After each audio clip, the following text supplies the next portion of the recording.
ગુજરાતના સૌ નાગરિકોને શિવરાત્રિની ખૂબ ખૂબ શુભકામનાઓ।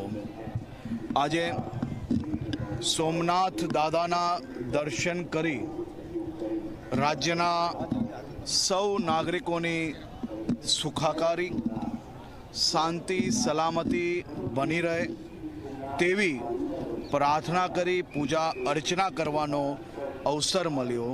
આ પ્રથમ જ્યોતિર્લિંગ આપણા સોમનાથ દાદાના દર્શનાર્થે આજે લાખો ભક્તો દેશભરમાંથી પધારી રહ્યા હોય છે, ત્યારે ખાસ કરીને આદરણીય મુખ્યમંત્રી શ્રીના માર્ગદર્શનમાં ગુજરાત એસટી દ્વારા વિવિધ સ્થળોથી વધારાની બસો મૂકવામાં આવી છે અને પહેલીવાર 3 દિવસનો શિવરાત્રિ મહોત્સવ સોમનાથ ખાતે ઉજવવામાં આવી રહ્યો છે।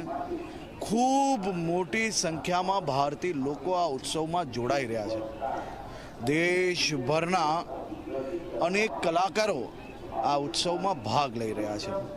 સોમનાથ દાદાની અસીમ કૃપાથી રાજ્યનું ઉત્તરોત્તર પ્રગતિ થાય તેવી પૂજા અને અર્ચના કરવાનો આજે અવસર મળ્યો।